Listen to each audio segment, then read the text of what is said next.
Hello guys, আসসালামুয়ালাইকুম। কেমন আছি সবাই? আশা করি অনেক ভালো। আজ আবার আপনাদের মাঝে হাজির হয়েছি নতুন আরেকটি টিউটোরিয়াল নিয়ে।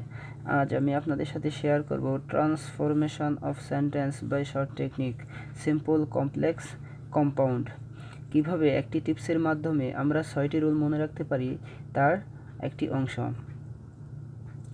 Complex, compound, simple. আমার বোঝার সুবিধার্থে আমি কমপ্লেক্স, কম্পাউন্ড, সিম্পল এভাবে লিখেছি। যে সকল কমপ্লেক্স সেন্টেন্সগুলো as soon as, no sooner had, hardly, when, scarcely, when before ইত্যাদি দ্বারা শুরু হবে, ওই সকল সেন্টেন্সগুলোকে যদি কম্পাউন্ড করতে বলা হয় তাহলে আমরা কি করব? অ্যান্ড দ্বারা দুটি সেন্টেন্সকে যুক্ত করব। আর যদি সিম্পল করতে বলা হয় তাহলে সাবজেক্ট একই হলে, অর্থাৎ আমরা জানি কমপ্লেক্স এবং কম্পাউন্ড সেন্টেন্সে দুটি সাবজেক্ট থাকে। ওই দুটি সাবজেক্ট যদি একই ব্যক্তি হয় বা একই বস্তু হয়, একই হয়, তাহলে ওই ভার্ব প্লাস আইএনজি বসাবো। আর যদি সাবজেক্ট প্লাস ভিন্ন হয় তাহলে আমরা কি করব? শুরুতে এট দ্য টাইম অফ বসাবো। একটি এক্সাম্পল লিখে আমি একটি বিষয়টি ক্লিয়ার করে দিচ্ছি। As soon as I enter the room the boy went away. এই বাক্যটি একটি কমপ্লেক্স সেন্টেন্স। কীভাবে বুঝলাম? এই বাক্যে দুটি সাবজেক্ট রয়েছে এবং একটি কনজাংশন রয়েছে অ্যাজ সুন এজ। আমরা জানি complex sentence as soon as থাকলে কি হয়? কমপ্লেক্স হয়। এবং অ্যাজ সুন এজ যুক্ত কমপ্লেক্স সেন্টেন্সকে যদি আমি এটা কম্পাউন্ড রূপান্তর করতে চাই তাহলে আমরা কি দ্বারা যুক্ত করব? অ্যান্ড দ্বারা যুক্ত করব। আচ্ছা, আমরা জানি কম্পাউন্ড সেন্টেন্সে কোনো অ্যান্ড বাট অর ব্যতীত অন্য কনজাংশন থাকে না, তাহলে অ্যাজ সুন এজ উঠে যাবে এবং এই দুটি বাক্যের মাঝখানে কি দ্বারা যুক্ত হবে? অ্যান্ড দ্বারা। তাহলে আমরা কি বসিয়ে দেবো এখানে?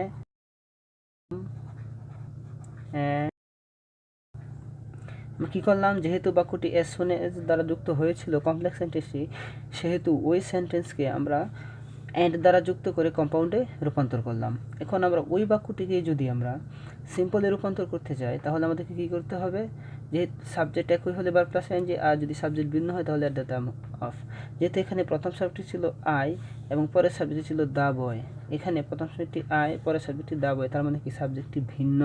যদি সাবজেক্টটি ভিন্ন হয় তাহলে আমরা কি করব? At the time of. হ্যাঁ, যদি বাক্যটি কম্পাউন্ড থাকে তাহলে আমরা সিম্পলি কীভাবে রূপান্তর করতে হবে সেটি বুঝে আমাদেরকে দেখতে হবে যে অ্যান্ড দ্বারা যুক্ত যদি সাবজেক্ট ভিন্ন হয়, অ্যান্ড দ্বারা যুক্ত বাক্য যদি সাবজেক্ট ভিন্ন হয় তাহলে আমরা শুরুতে কি বসাবো? At the time of. আর যদি সাবজেক্ট একই হয় তাহলে আমরা শুরুতে কি বসাবো?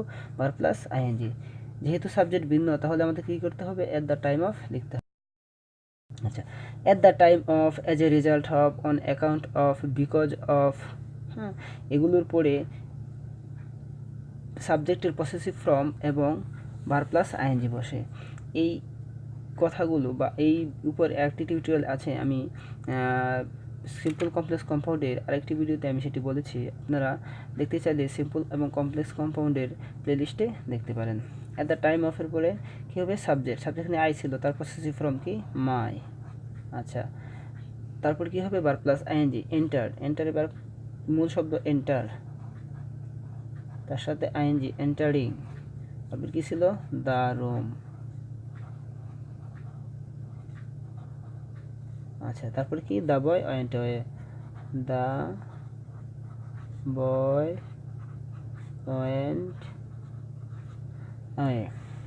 অর্থাৎ অ্যাজ সুন এজ যুক্ত বাক্য, নো সোনার হ্যাড দেন যুক্ত বাক্য, হার্ডলি হোয়েন যুক্ত বাক্য, স্ক্লাসি হোয়েন বিফোর যুক্ত বাক্যগুলোকে যদি কম্পাউন্ডে রূপান্তর করতে চাই তাহলে আমরা অ্যান্ড দ্বারা যুক্ত করব, এবং যদি সিম্পল করতে চাই তাহলে সাবজেক্ট একই হলে ভার্ব প্লাস আইএনজি বসাবো, আর যদি সাবজেক্ট ভিন্ন হয় তাহলে অ্যাট দ্য টাইম অফ বসাবো।